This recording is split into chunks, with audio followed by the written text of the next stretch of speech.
Pemirsa, waspadalah, kasus penyakit influenza tipe A kini kian merebak dan membuat sebagian pasien harus dirawat inap di rumah sakit. Kementerian Kesehatan mengimbau masyarakat meningkatkan protokol kesehatan.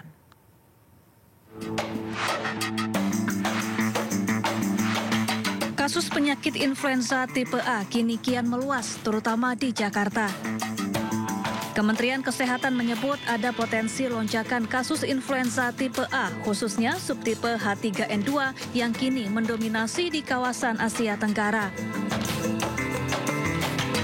Sejumlah rumah sakit pun penuh dengan banyaknya pasien bergejala serupa. Sebagian di antaranya bahkan harus dirawat inap.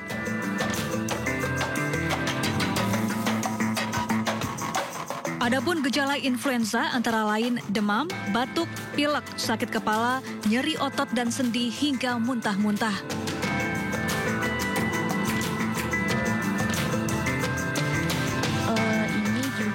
Untuk mencegah penularan, Wakil Menteri Kesehatan Benjamin Paulus mengimbau masyarakat meningkatkan protokol kesehatan, salah satunya dengan memakai masker.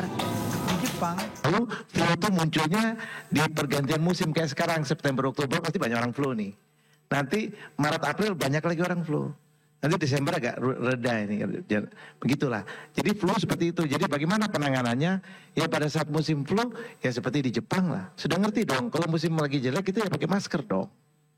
Itu satu-satunya pengaman kita pakai masker. Jadi ingat, flu itu selalu menyerang sama orang yang rentan, yang daya tahan tubuhnya rendah. Jadi setiap orang sakit itu terjadi karena dia kalah perang. Sementara itu, Ketua DPR Puan Maharani meminta lonjakan kasus influenza segera ditangani serius agar tidak membebani fasilitas kesehatan dan mengancam keselamatan masyarakat luas.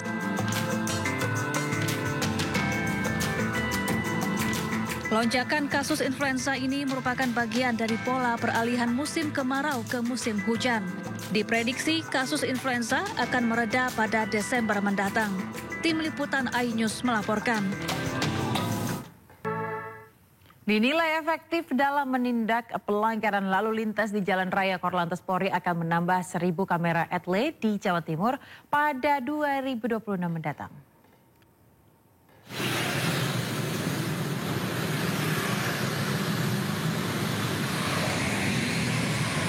Jawa catat masuk dalam 3 besar angka kecelakaan terbesar di Indonesia. Sementara di wilayah Polda Jawa Timur, pemirsa, telah terpasang 216 kamera etle yang tersebar di sejumlah kota dan kabupaten. Korlantas Polri berencana akan menambah 1.000 kamera etle di Jawa Timur pada 2026 mendatang. Hal ini disampaikan langsung ke Korlantas Irjen Pol Agus Suyonugroho di Mapolresta Sidoarjo Senin sore. Diharapkan revitalisasi etle bisa mendorong disiplin masyarakat dalam tertib berlalu lintas. Sudah berjalan dengan baik, nanti akan kita sempurnakan. Kalau jumlahnya baru 216, nanti akan kita tambah lagi di 2026. Minimal nanti ada 1.000, sehingga harapan kami dengan adanya etle, penegakan hukum dengan tempatan digital ini tentunya akan mengurangi peristiwa kecelakaan. Jadi masyarakat akan disiplin pribadi, masyarakat akan tertib dengan sendiri-sendiri.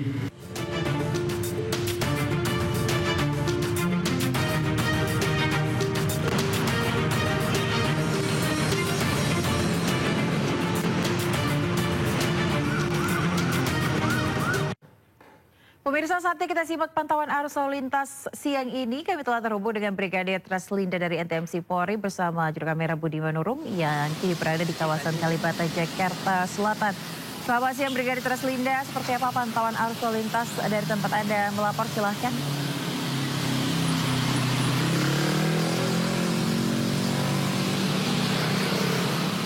Ya baik, terima kasih Ayana Fos dan selamat siang pemirsa. Aktivitas kendaraan di kawasan Kalibata ini nampak dalam keadaan ramai dan lancar seperti yang Anda saksikan secara real time Gimana arus lalu lintas yang akan berbelok ke arah Duren 3 saat ini mengalami antrian. Namun seperti yang Anda saksikan juga, di mana antrian kendaraan roda 2 pada traffic light ini melewati garis stop ataupun pada zebra cross. Sehingga hal ini juga perlu jadi perhatian pengendara roda 2 bahwa pada zebra cross ini ada hak pejalan kaki. Untuk itu kami harapkan Anda dapat parkir di belakang garis stop seperti yang sudah ada marka yang ada untuk tidak dilanggar. Sehingga hal ini juga memberi hak bagi pejalan kaki. Kemudian memang sampai saat ini arus lalu lintas yang akan mengarah ke Pancoran cukup ramai. Baik itu pertemuan arus kendaraan dari Perdata maupun pertemuan arus kendaraan dari Duren 3 menjadi salah satu faktor penyebab perlambatan kecepatan kendaraan ke arah Pancoran. Tentunya kami harapkan Anda bersabar dalam menunggu antrian kendaraan, jaga batas kecepatan dan juga jaga jarak aman kendaraan Anda. Sementara untuk kendaraan yang akan mengarah ke Pasar Minggu sampai siang ini dalam keadaan ramai dan lancar, perlambatan kecepatan kendaraan ini hanya terjadi di antrian traffic light. Selepas traffic light, kendaraan dapat melaju dengan kecepatan normal. Di kawasan ini juga menjadi perhatian bagi pengguna jalan terkhusus roda 2. Banyak sekali pengendara roda 2 yang tidak menggunakan helm standar SNI. Perlu kami tekankan kembali, kelengkapan kendaraan yang utama bagi pengendara roda 2 adalah helm standar nasional Indonesia. Untuk itu apabila Anda berkendara di jalan raya, kami wajibkan bagi pengguna kendaraan roda 2 untuk selalu menggunakan helm standar SNI demi keselamatan pengguna jalan itu sendiri maupun pengendara lainnya. Tentunya bagi Anda yang akan beraktivitas, periksa kembali kelaikan kendaraan serta pastinya kendaraan dalam keadaan layak jalan. Dan bagi Anda yang akan mengupdate informasi-informasi seputar arus lalu lintas terkini, kami siap melayani di 1500669 ataupun melalui SMS center kami di 9119. Demikian Brigadir Treslinda melaporkan. Ayanus, kembali ke Anda di studio, silakan. Baik, terima kasih Brigadir Treslinda atas laporan Anda langsung dari kawasan Kalibata, Jakarta Selatan. Selamat bertugas kembali dan salam presisi.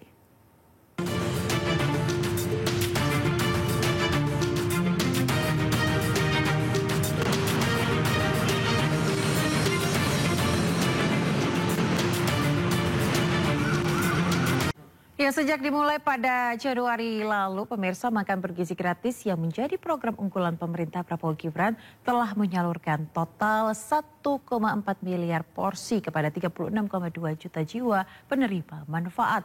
Pemerintah masih optimistis tahun ini bisa mengejar hingga 82,9 juta penerima manfaat.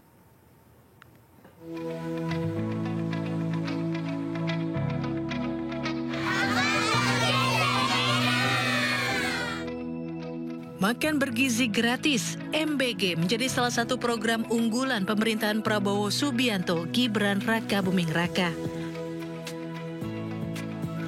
Program ini sebelumnya terus digaungkan Presiden Prabowo Subianto sejak kampanye Pilpres tahun 2024 lalu.